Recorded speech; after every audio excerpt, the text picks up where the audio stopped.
Greetings. Welcome to Shaking It Up. My name is Deborah Small, and I'll be your host for our weekly discussion about the longest war our country has waged with nary a victory in sight, the so-called war on drugs.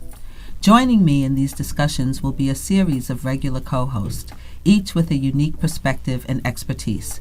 With me for this, our premiere show, is my friend and colleague, Adrienne Cadet. Adrienne is a high school teacher with more than 20 years of experience in the Ottawa educational system. She is also the longtime coach of a boys' basketball team whose goal was not just to win games but to build character, to use basketball as a vehicle for teaching life skills and values that yield rewards both on and off the courts. Adrienne, I'm happy to say, is a true Renaissance woman. In addition to her professional role as a teacher and coach, she is also one of the founders of Three Dreads and a Bald Head, a collective of Black women that, among other things, host a decades-long weekly show on Ottawa radio entitled Black on Black. Adrienne is also a former Olympian, representing Canada as a sprinter at the 1988 Olympics. Adrienne, I'm honored to have you as my co-host on this, our first show. Adrienne, can you tell us a little bit? Can you introduce yourself to the guests, please, to our listeners? Yeah, it's my pleasure to be here with you today and be able to be in studio with you. This is definitely a little different than what I'm used to as far as being behind the mic, and I'm looking forward to the opportunity to express my views about some of these issues from the perspective that I join you with. So this is exciting. I really, really am very humbled by the opportunity. Thank you.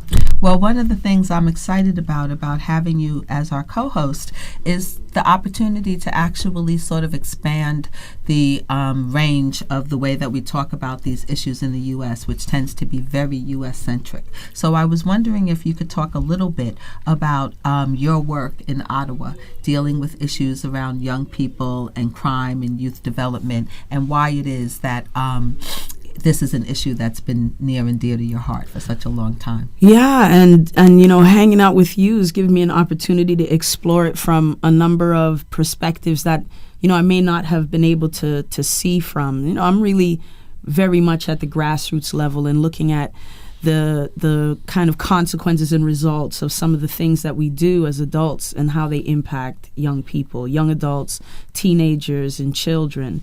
I get to do that most times through the lens of education. And so as a student of history, a student of social science, and just a lover of anything to do with the conversations of inequality or you know, diversity. I want young people to be able to see themselves from outside of a box.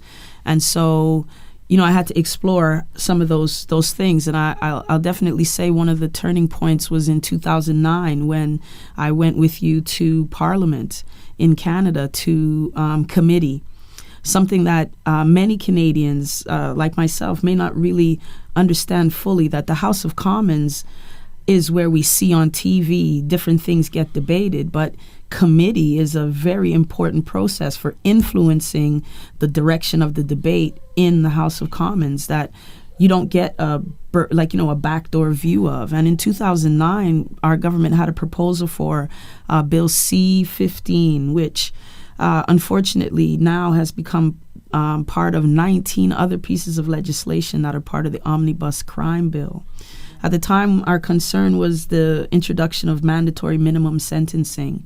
And from my perspective, I was like, well, I've seen what that's done to children, young people, and teenagers here in the United States, having lived here in Washington, D.C. for a number of years. And I was like, why would we be doing that? But I didn't feel that I knew enough in order to speak. And so as an observer of that process, I was like, wow. And then I began to watch as certain chess pieces got moved and certain things began to happen, and they looked like maybe they weren't all connected. And then our Prime Minister prorogued Parliament twice. He was in a minority government situation. So certain bills just weren't going to get passed because the value of our democracy was being measured by complacency and not action for what I thought was for the people.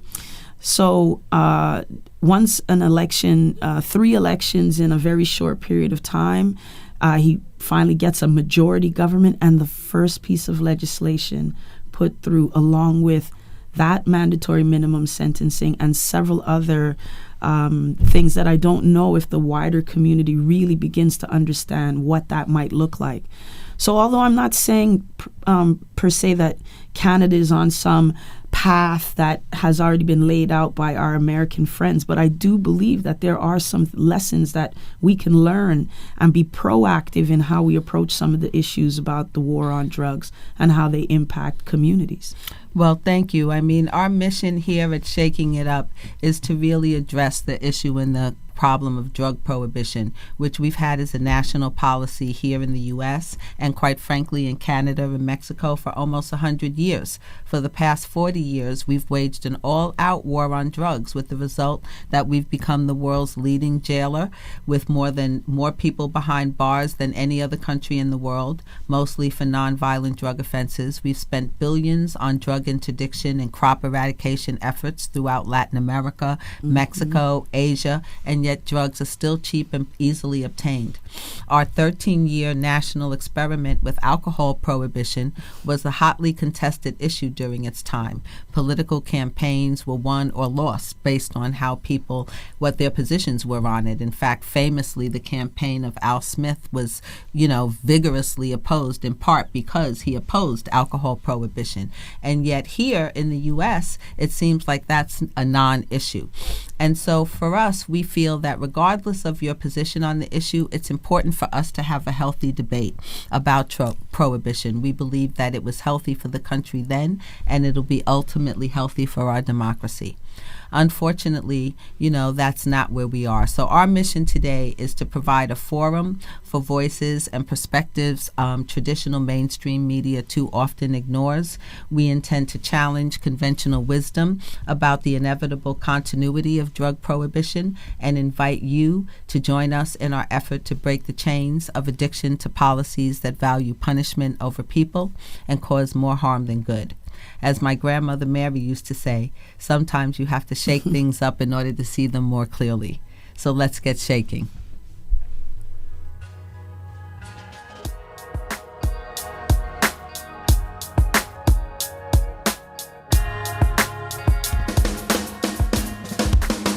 You're listening to We Act Radio, WPWC 1480 AM. Visit us online at weactradio.com. Hello, my name is Jim Gray, and I am a judge of the Superior Court in California and a former federal prosecutor in Los Angeles. I would like to talk to you for a moment about marijuana. Did you know that since the federal government first banned marijuana in 1937, usage in this country has actually gone up by about 4,000%? Or did you know that in the Netherlands, where adults are allowed to possess small amounts of marijuana and buy it from government-regulated businesses, fewer adults and fewer teenagers smoke marijuana than here in our country? Or that an American is arrested on marijuana charges every 38 seconds? If you are wondering if any of this makes sense, you are not alone. To find out more, contact the Marijuana Policy Project at 1-877-JOIN-MPP or visit them on the web at mpp.org. Thank you, and good luck to us all.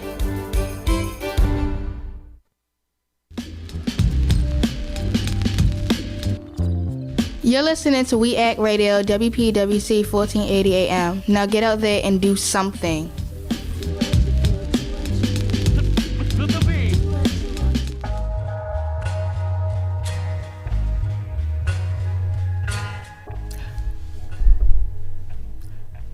One goal of our show is to provide a broader context for discussing the American drug war. Unfortunately, most domestic conversations are limited to the geographic borders of the U.S. Conversations about other American countries are generally limited to discussing the level of drug-related violence and worrying about whether or not it will infect the U.S. We want to have a truly American discussion about the war on drugs that includes the entire North and South American continents. The prevailing dynamic of the drug war is that the majority of illicit drugs are grown by South Americans to be consumed by North Americans, and yet any realistic discussion of the war on drugs has to begin with acknowledging that fact, which is too often ignored by the mainstream media. And, our view is that we have to start from that central reality and move out from there. So I'm happy to say that joining us today online via Skype from Mexico City is Zara Snap. Zara is a young activist who is currently working on drug policy reform issues in Mexico City. Despite her young age, Zara is a committed, longtime activist, having served for several years as International Director of Students for Sensible Drug Policy, an organization founded by students to raise awareness about the disproportionate impact of punitive drug policies on youth and to advocate for progressive policy reform. At SSDP, Zara organized students in 12 countries around drug policy reform. She also worked on the National Democratic Institute, managing elections and democracy programs in Peru and Ecuador. Zara, I'm so happy to have you with us today. Thanks for having me, Deborah. I'm really thrilled that we have you as part of our first show. We're going to begin today's show by having you and Adrian talk a little bit with the audience about the issues that are going on in your countries right now, because we really do want to have a truly North American conversation about the war on drugs. So, Zara, can you talk a little bit about what's going on in Mexico? I know that just like us, you recently elected and inaugurated a new president. You have a new administration coming in, one that has had to address the issue of the war on drugs as a central part of both the campaign and their administration's priorities moving forward. So can you tell us a little bit about what's happening there and how people who are working on drug policy reform feel about it? Sure. Well, so most of you have probably read some news story or other about the war on drugs in Mexico, and really how in Mexico it's just as in the United States and in Canada, it's really a war on people. And that in the last 6 years since the previous president, Calderón, he launched a war against organized crime. And in those 6 years, we've had 70,000 people killed in drug war-related violence. We've had 25,000 people who've disappeared, which means we don't know if they're dead or alive. And thousands more have been displaced because of violence and because of just the fight for territory. And so the current president, who started his term on December 1st, is Enrique Peña Nieto, and he is from a political party that ruled the country for 80-some years. They lost power only in the year 2000. And so they're coming back into power, and many people believe that the violence will go down because this party has traditionally made pacts with drug trafficking organizations in order to, so that it can just flow through and interdiction is not a priority for them. Whereas under the previous president, it was a full-on confrontation between the military and drug trafficking organizations, and this is why we saw this huge spike in violence and in numbers of people dead. And so we're going to see what happens. It's a very different environment right now for Enrique Peña Nieto. There are many more organizations. There's many more. As they kill the head of one organization, it often is fractured into 2 or 3. And so then there's more fighting between groups as well. And so that also raises the violence. And so the first month of this new administration has actually not shown a huge drop in murders. In fact, in the last month, in December, there were the number of executions or killings were 982 for the entire country. So this is slightly higher from November and October, but it is lower than September. And in the previous administration, there were months where it was much higher. And so they've seen it go down in certain states, and they also think that sometimes that drop in violence in certain states is because The governors there are from the same political party. So it's going to be interesting to see what happens over the next couple of months and what he decides to do. This president has said that he will focus on crimes against health, which here in Mexico we define as kidnapping and murder and things that directly affect a family versus finding a couple of kilos of cocaine. That's not going to be their priority. So they've said so far. Yes? No, I was just going to ask that often the U.S. has conditioned military aid and other aid to Mexico on the level of vigor with which the government has been willing to fight the war on drugs. And so if the new president moves forwards in the way that you described and makes that kind of interdiction effort less of a priority, do you anticipate that they'll get pushback from the U.S. for refusing to prosecute the war on drugs with the same level of vigor as the previous president? Well, so when you talk about this, it's primarily around the Mérida initiative or Plan México, similar to the Plan Colombia, which for this 3-year operation, although now it keeps getting extended, the U.S. has given about $1.6 billion in aid. But really, this is nothing compared to the profits that drug trafficking organizations make. But I don't think that.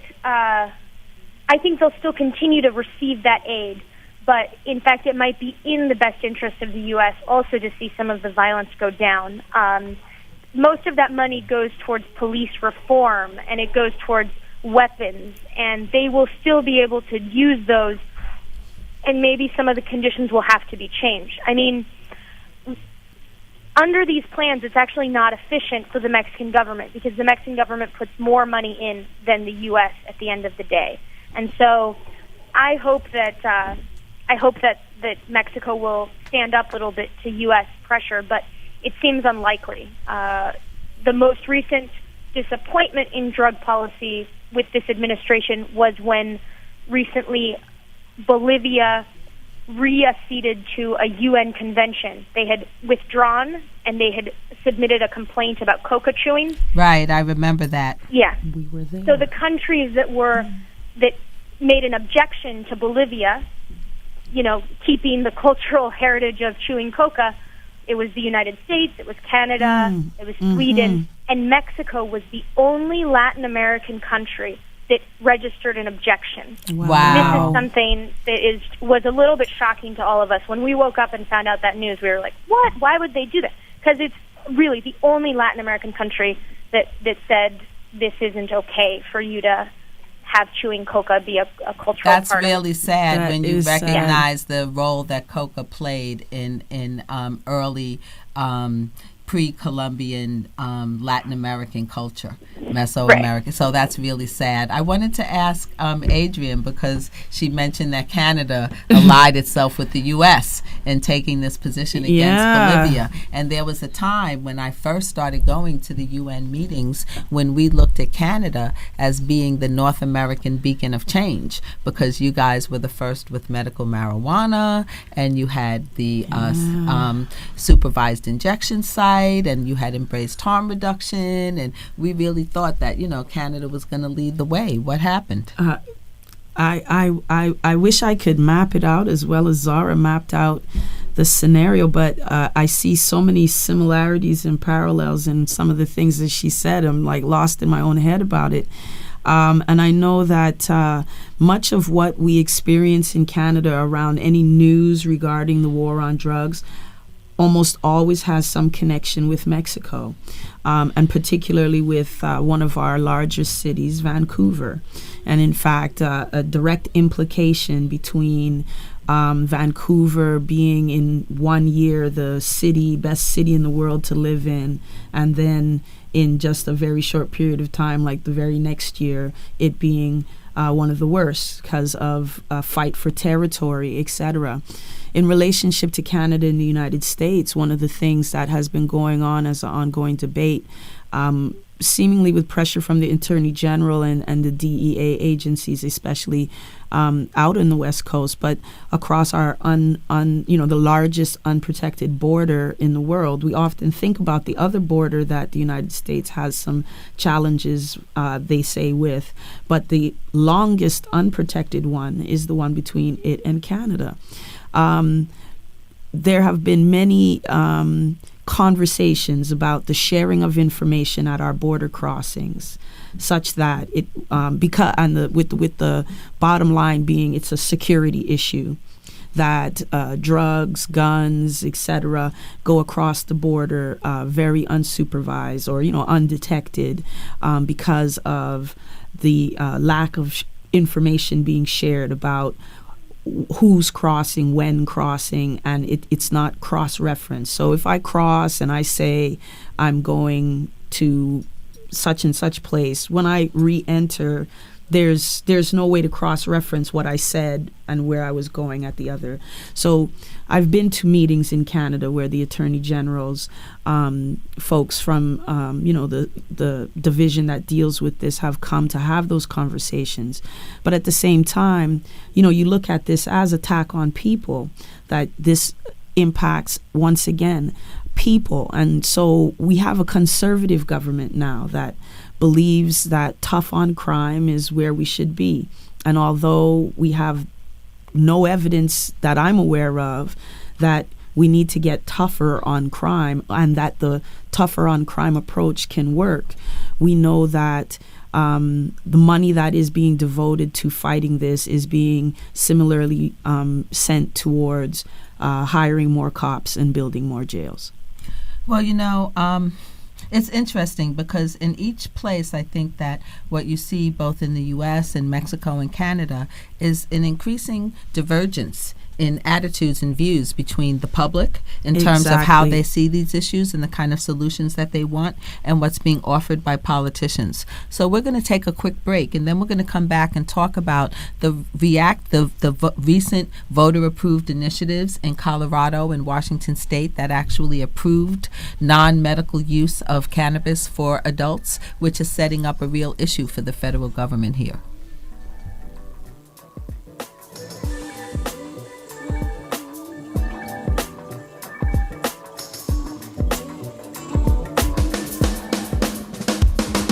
You're listening to We Act Radio, WPWC 1480 AM. Visit us online at weactradio.com.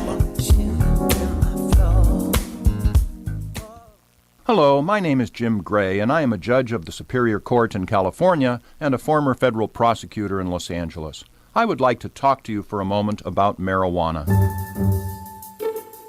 Did you know that since the federal government first banned marijuana in 1937, usage in this country has actually gone up by about 4,000%? Or did you know that in the Netherlands, where adults are allowed to possess small amounts of marijuana and buy it from government-regulated businesses, fewer adults and fewer teenagers smoke marijuana than here in our country? Or that an American is arrested on marijuana charges every 38 seconds? If you are wondering if any of this makes sense, you are not alone. To find out more, contact the Marijuana Policy Project at 1-877-JOIN-MPP or visit them on the web at mpp.org. Thank you, and good luck to us all.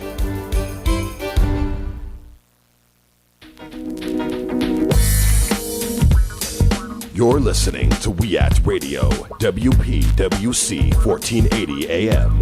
Now get out there and do something.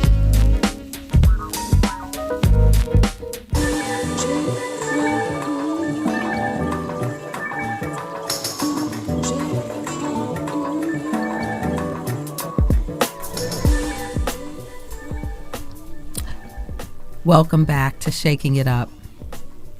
Last November, voters in the states of Colorado and Washington approved initiatives that actually directed and authorized the states to set up a scheme for the taxing and regulation of cannabis for non-medical use by adults. In doing so, they set up what will be a real conflict between state and federal law, because now in Washington and Colorado, voters have said that the adult use of cannabis recreationally is legal, and they want the state to regulate it and to gain taxes from it. But our federal law still does not recognize any legitimate use for cannabis at all. And so it's been interesting to see this happen in these two states. It definitely has a lot of parallels, I think, to what happened in the latter stages of alcohol prohibition, because it was really when states refused to continue to enforce the law that we saw the beginning of the end to alcohol prohibition. And I feel the same is true with respect to cannabis and drug prohibition. But it's also helping to support and fuel the ongoing debate in Mexico and the rest of Latin America about whether or not these countries' leaders should continue to adhere to this policy of strict drug prohibition. So, Zara, we have a clip from one of the local stations here reporting on the reaction in Mexico to the recent voter initiative. So I wanted you to listen to it and then give us your thoughts on the ground there about both some of the political and the cultural implications of the change on the ground in drug policy here in the States. Although cannabis originally came from Asia, its most common name, marijuana, comes from Mexico. It means intoxicating plant. So intoxicating and popular that it accounts for at least 1/3 of Mexico's illegal drug trade. A highly lucrative contraband that helps feed this country's violent drug cartels. But now the U.S. states of Colorado and Washington have voted to legalize the recreational use of marijuana, potentially dealing a more powerful blow to the cartels than any army, without even firing a shot. They're not running. By making it possible to legally produce cheaper and higher quality marijuana at home, the law is expected to cut the cartel's profits by $1.4 billion in the state of Washington alone. Este es el inicio de un cambio probablemente generacional. This is the start of a generational change, which will take at least 10 to 15 years to implement, if it can be proven that regulating the sale of marijuana helps weaken organized crime and reduce violence. A study by the Mexican Institute for Competitiveness, which put out the report, calls it a, quote, structural blow to drug trafficking in Mexico. And in this country, which has seen more than 60,000 people killed in the drug war over the last 6 years, it's a measure that's being welcomed by many ordinary citizens. In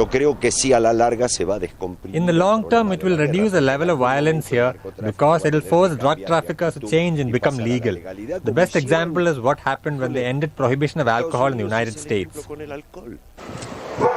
That doesn't take into account cocaine, heroin, and other hard drugs.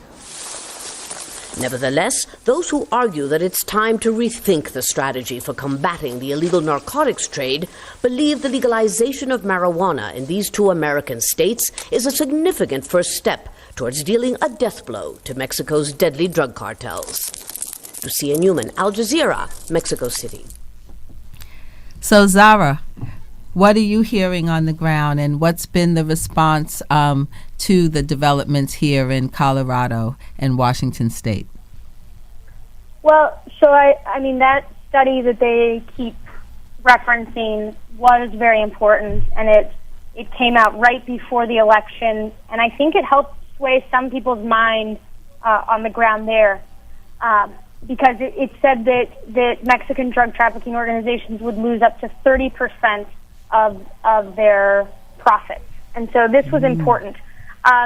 Here, with Colorado and Washington State legalizing marijuana for recreational use, I think that it made some news. It made some headlines. A lot of people wanted to talk about what would be the impact, but nobody's saying maybe we should talk about legalization here. What they're saying is this is a bit hypocritical of the United States to be, on one hand, telling us to fight the traffic of these substances while they're allowing it to be legal in their own country. Now, when I had a meeting maybe 2 weeks after the election with a bunch of organizations that work in Mexico, one of the things that was a concern was that if there was too much international pressure by Mexico and other countries saying, Obama, what are you doing there, letting legalization happen, while on the other hand you're pushing prohibition in our countries, that would spur a federal reaction that we didn't want. You see, for people who are fighting against prohibition, and so we were like, governments don't pressure too much because we wanted. Sorry, that's our dogs. Don't push them too much because obviously we want Obama to not have a reaction to what happened. Well, do you think that maybe it could be just the opposite? I think that Obama actually wants to be pressured into abandoning a position that he doesn't really believe in anyway. And, there's a big debate about how much outside pressure does he need on a consistent level, both domestically and internationally, on this issue where there is beginning to be a growing consensus that is, it's funny because I don't think most Americans recognize that on the issue of drug policy, we are the outliers, that the world consensus is not where we are. Well, and even within the country now, you can see that more than 50% of people are in favor of legalization, at least around marijuana. And I think that the difference in the southern part of the Americas is that folks are ready to have a conversation about alternatives, but folks at the top, so heads of state, presidents, former presidents, they're the ones who are pushing this. Whereas because consumption is much lower among common citizens, they are a little bit scared. They tend to be it's a more religious country, and so they're a little bit more conservative. And so there's a piece of where the heads of state, Guatemala, Colombia, Costa Rica, and some in Mexico have been saying, we need to talk about something different. And the Organization on American States is starting to do a report on what something different could look like. What would different scenarios be? And so I think there's still a lot of work that needs to happen on public opinion down here, because in the States and in much of Europe, they went through kind of the hippie movement and this experimentation phases. And here in Mexico and in Latin America, there's been less of that. It's more of we're feeling the effects because it's produced and trafficked here, not because people have a high rate of consumption.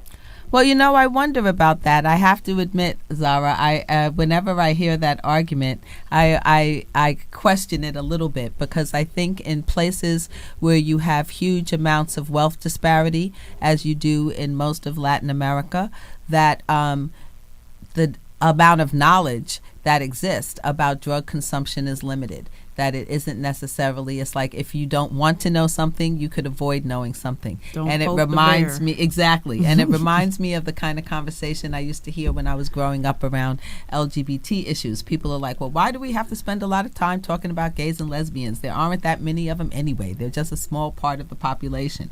And it wasn't until people started coming out that they realized that it was a much bigger part of the population. And so I really wonder, whether, every country that boasted of having low levels of drug consumption because they were closed societies, like the former Soviet Union and China 25 years ago and other parts of Eastern Europe, once they opened up, they experienced a much greater amount of consumption. Once something is there, people will use it. So I find it very curious that people in Latin America believe that there's tons of drugs in their country, but people are not using them. And so one of the opportunities that I think that the debate would provide is an opportunity for people to actually begin to find out the truth about the actual amount of drug consumption in their society and whether or not it matches what they believe it to be. Of course, and in many places you're depending on government data for these these kinds of statistics, which also makes it definitely makes it hard. And it's also about how you define a drug and how you define illicit substances. You go to the Andean region, and sure, everyone's chewing coca because they don't consider that a drug, because it's not the same as for them as doing cocaine, which it's not the same. Right. And I think what's occurring too is that, we are a data-driven, statistic-driven kind of world, and I often say, we need data when the stories of what's going on just don't seem to be enough. Like the stories and what we see with our own two eyes aren't enough. We need to always convince somebody of a particular thing, and the world seems to be showing us that there is a conflict going on within our philosophies, within our policies, within the things that we've always held as the truth about something, and what's being revealed to us, and what is primarily the opportunity, perhaps. And I heard it in what Zara said, in anticipating or waiting for what this new government will provide. Will they do what all the other governments have done? And I feel in this space and in another space that Deborah and I share, this kind of unsure kind of feeling where if I go with what I know and what I've experienced in the past, I don't know if I have faith that I can say I'm sure that they will do something different. But I don't have anything in the past that I can help me moving forward except faith that something different will be possible. Well, I feel like I have more than faith. And today is both, the anniversary of Martin Luther King's birthday and the day that a miracle happened. A black man was, inaugurated president of the United States for the second time in a row. So to me, that stands for the fact that almost anything is possible, number one. Number two is that one of the things I like to remember is that if you look at the history of both the abolitionist movement and the movement to end alcohol prohibition, just before they collapsed, what you saw was a hardening and a ratcheting up of the war. So, they passed the Fugitive Slave Act was the last gasp of slaveocracy to force everybody to go along with this program. And it was that extremism that actually brought about things to a head that led to the Civil War. Similarly, I think that the reaction that we've seen that's been pretty much over the top to relatively modest and reasonable advances with respect to drug policy, whether it's allowing medical marijuana, whether it's reducing arrests for low-level drug offenses, whether or not it's allowing people who are severely addicted to inject in a safe place so that they don't overdose or get HIV, all of which are things make sense. The fact that there's been such a vociferous response, to me, the classic example of that was the hearing recently in Congress where DEA head Lionheart was asked a simple question, whether or not cannabis was less dangerous than methamphetamine and heroin, and she refused to answer the question. The congressman asked it to her repeatedly, 6, 7, 8 times, 6, 7, 8 different ways. And she refused to answer because in their cosmology, all the drugs are the same. That is an extremist position that any reasonable person who knows anything about drugs can no longer accept. And so I see that extremism as an evidence of fighting a war that you know that you have lost. In the same way that the extremism of the people who are against, same-sex marriage also is extremism representing a last gasp against a fight that you have lost.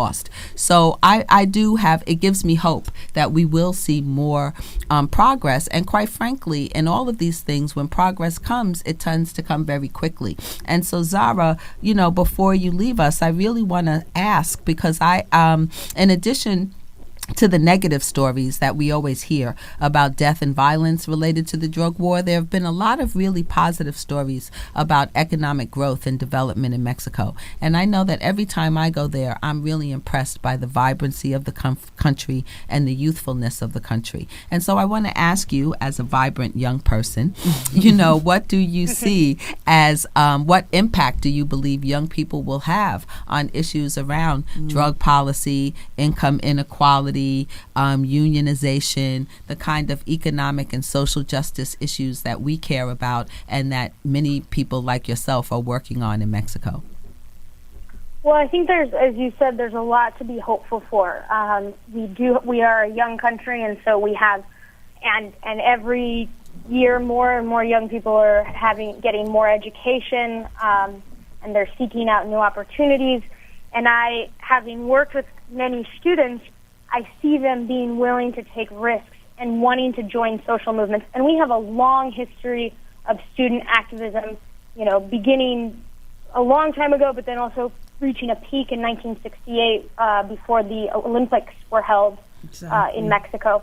And so there's this long history, and I think young people are really stepping up to the plate around this issue and also around collaborating with the victims movement in Mexico, the Movement for Peace and Justice with Dignity, which was the organization that did the Caravan for Peace across the United States this summer. And there were so many young people on that caravan who knew that something different needed to happen.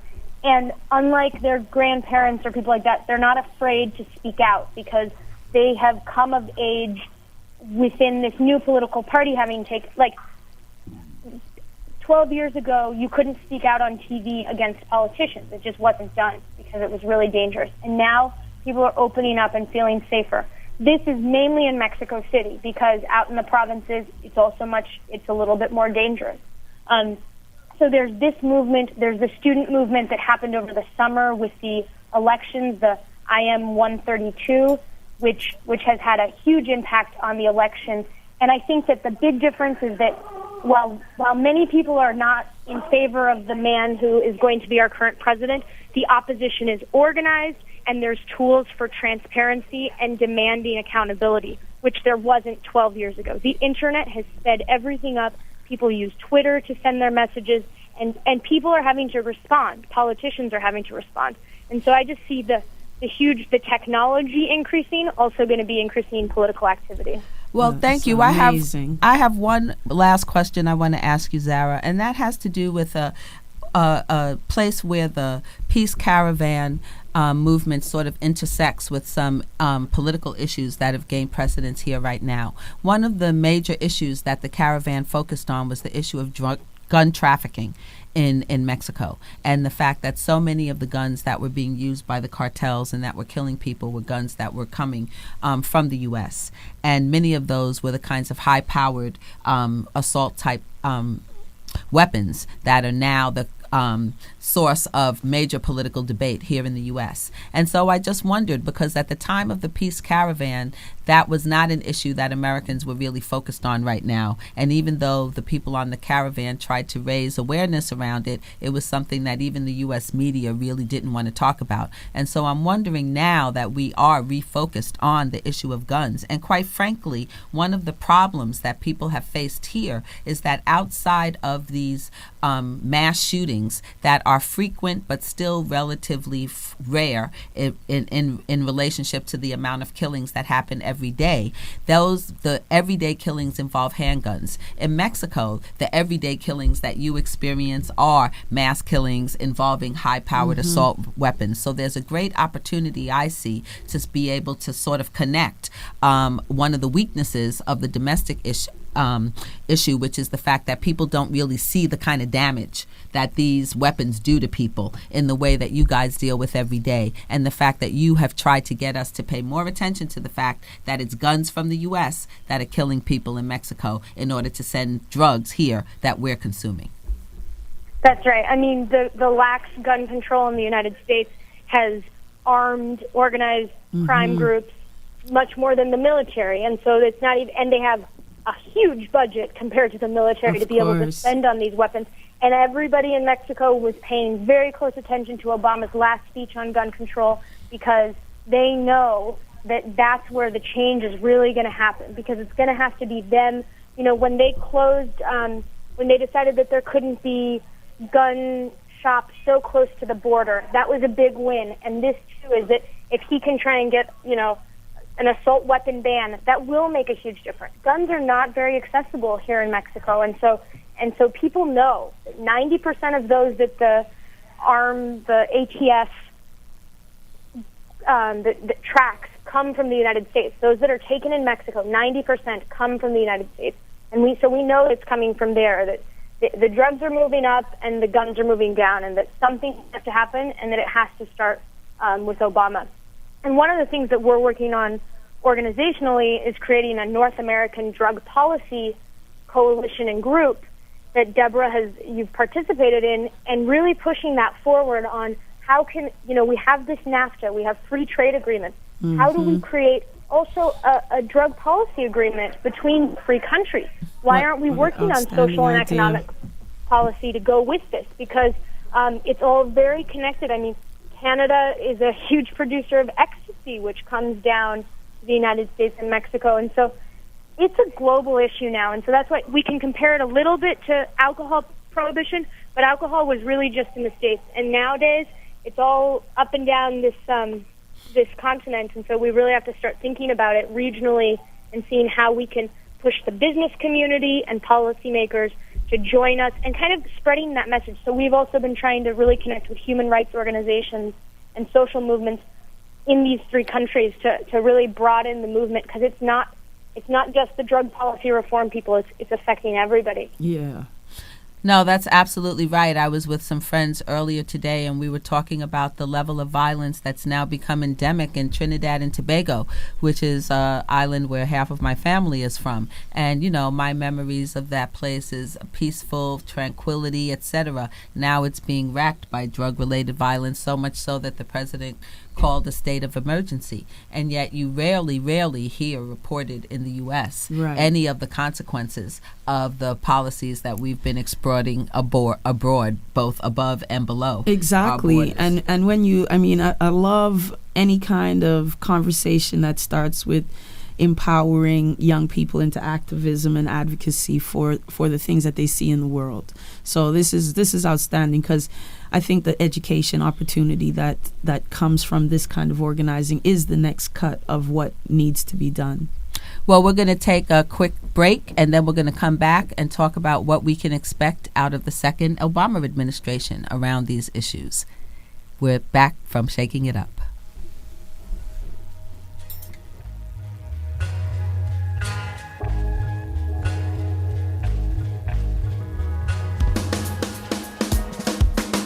You're listening to We Act Radio, WPWC 1480 AM. Visit us online at weactradio.com. Hello, my name is Jim Gray, and I am a judge of the Superior Court in California and a former federal prosecutor in Los Angeles. I would like to talk to you for a moment about marijuana. Did you know that since the federal government first banned marijuana in 1937, usage in this country has actually gone up by about 4,000%? Or did you know that in the Netherlands, where adults are allowed to possess small amounts of marijuana and buy it from government-regulated businesses, fewer adults and fewer teenagers smoke marijuana than here in our country? Or that an American is arrested on marijuana charges every 38 seconds? If you are wondering if any of this makes sense, you are not alone. To find out more, contact the Marijuana Policy Project at 1-877-JOIN-MPP or visit them on the web at mpp.org. Thank you, and good luck to us all.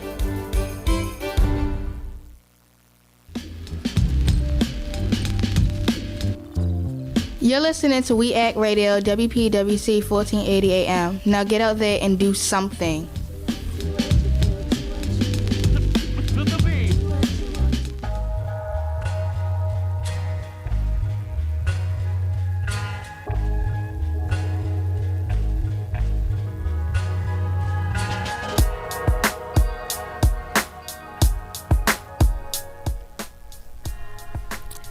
We're back with Shaking It Up. Shortly after the election, right around the time of Thanksgiving, I believe, Barbara Walters went to the White House to visit President or Mrs. Obama to talk about his reaction to many things, including his reelection, and to the recent voter initiatives in Colorado and Washington State. And it was the first time that he gave a statement to anyone regarding his response to these initiatives legalizing marijuana use for adults and authorizing states to tax and regulate it. So let's listen to what the president had to say. Having a holiday tradition. It airs tonight on 2020, and Barbara's here with some of the highlights right now. You got the full tour, as always. I got the full tour of the White House with the star of the White House, and it's not the president or the first lady. You know who it is. It's Bo. It is Bo, but you did sit down with the president and cover a lot of the news of the day as well. We did. We talked to the two of them, and you will see that they're very different when they're together. They're very funny and cute. But we also asked the president a very important question about the legalization of marijuana, because there are two states in which it is legal. Washington and Colorado. Let's take a look. Do you think that marijuana should be legalized? I wouldn't go that far, but what I think is that at this point, Washington and Colorado, you've seen the voters speak on this issue. And as it is, the federal government has a lot to do when it comes to criminal prosecutions. It does not make sense from a prioritization point of view for us to focus on recreational drug users in a state that has already said that under state law that's legal. That's interesting. So the president doesn't want a conflict with the states on this, even though it's the Attorney General's final decision. And I asked him about the fact that when he was younger, he smoked marijuana, and what does he tell his girls? And he says what a lot of parents say, don't make the mistakes that I made. That's the only thing he can say. You also talked to the president about how he's spending that little bit of spare time he has. And you see the two of them together. So I think it's really interesting. There are a number of things to me that are interesting about that response by him. One is the fact that, it was such a masterfully lawyerly response, because he said Canadian. That, he was very clear to make it clear that he didn't feel that it was a priority to go after drug users. To low-level drug users. And as a person who's now living in California, which is a state that's had medical marijuana now since 1998, approved by voter initiative. And, back in 2009, Attorney General Eric Holder basically issued a directive saying that it would no longer be a federal priority to go after people who were complying with the law in medical marijuana states. But since then, we've seen the closure of more dispensaries under the Obama administration than we had seen during the Bush administration. And their response is, well, we're not going after users. We're going after dispensaries. But where do users get their cannabis from? So this idea, this assertion that it's not a priority to go after users, but it is a priority to go after the people who provide for them, even if they're complying with the law that allows them to do it, I think is a little bit specious. And so it's going to be interesting, I think, to see what Obama does. Now, what Barbara Walters did not know and didn't ask him about at that time was the fact that there was a letter sent by the governors of Colorado and Washington State asking that the federal government consider rescheduling marijuana, because right now it's considered a Schedule I drug, which means it has no legitimate use whatsoever. Rescheduling it would allow, consistent with federal law, for a certain greater amount of leeway around state regulation and taxing. But again, the response that they got to this letter after weeks and weeks of sitting on a desk is, well, we can't do that because marijuana is very dangerous and marijuana use has been going up and more young people are using it, and if we do that, they may use it more. It's not your mama's marijuana. Oh, yes, right. It's more potent now. And that oh my goodness. So, again, I think that's the opportunity at the same level that Zara was talking about, that the organizing has to create some kind of squish effect where, there is an acknowledgement that something needs to change, but a space not yet created for how the change, what the change should be. When the reason I say it's a Canadian response is that he's speaking into something but doesn't know yet how to deliver it in a way that can hold it all. So you use interesting. Well, I mean, but at the same time, I wouldn't want to be in that position because I don't know what the answer is yet per se. But why can't he just tell the truth? Some indicators that there's some truths that you have to tell, and I would love for him to have just said, look, we're not going to do it anymore. It's ridiculous, and let's just stop it. I've got other things on my plate than to be chasing after these folks every day in and First day out. of all, from my point of view, let's look at the political reality. He's in a fight with Congress over cutting money for education, for health care, for infrastructure, for job creation, because we have no money. Isn't that what they're saying all the time? Here you have states talking about, here is a way that we can make some money consistent with what our local people want. And the feds are like, oh, no, you can't do that. We can't let you make money from that. We can let you make money by ripping people off. We can let HSBC get away with like illegal foreclosures, etc. But we can't let you tax cannabis. That makes no sense. But the other part of it, on really for me, about Obama around this, in terms of the mistake, is like, aside from the fact that his smoking marijuana, many people would say, was part of one of the more creative periods of his life, when he learned to connect with other people and think outside the box. But in addition to that, he didn't make the mistake of smoking it in a poor community where the police would be chasing him. Instead, he was smoking it in an affluent community with other college students, with people who had a future ahead of them, for whom their use of marijuana didn't really hurt them. And to me, that is the crux of the issue, is that we still have a policy in which tens of thousands of people are having their lives ruined every year. Their ability to get an education and a job, etc., ruined for things that the elites and other people have done with impunity, with no real harm. And for no real purpose. And I have yet to hear an argument that anyone has even given me that people who use marijuana pose a significant threat to public safety. Therefore, we have to spend millions of dollars arresting them and locking them up.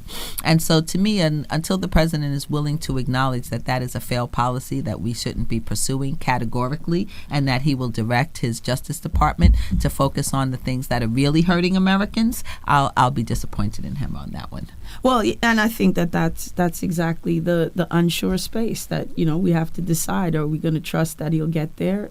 Does he need a nudge there? Does he need a kick there? Does he need and what else needs to be done to empower communities to speak those truths about what it is the danger being put that they're experiencing as a consequence of things staying exactly the same.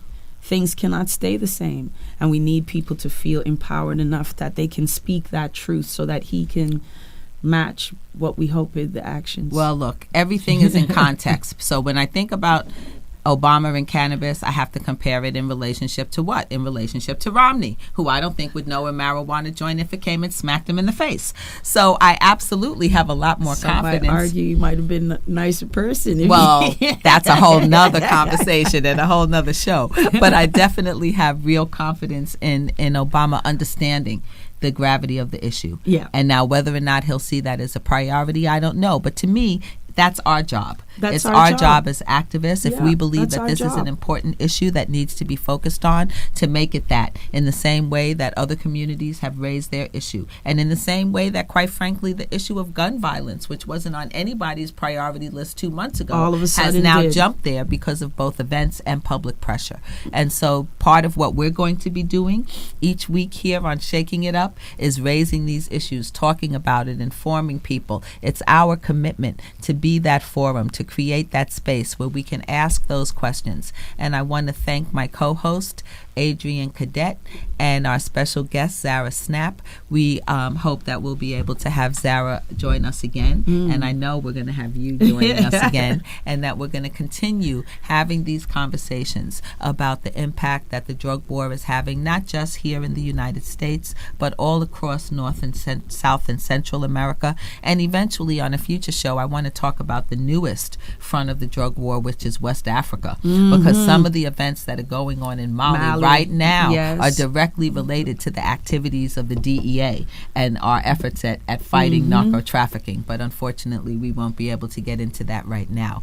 But I want to thank you again. This has been a real pleasure. And tomorrow you and I will have the second pleasure of going on to the Great Lawn and watching Mr. Obama get inaugurated as president again. And, he may not have, support every policy that I want, but I think he's done a great job of shaking it up here in Washington, and we intend to continue shaking it up here on We Act Radio.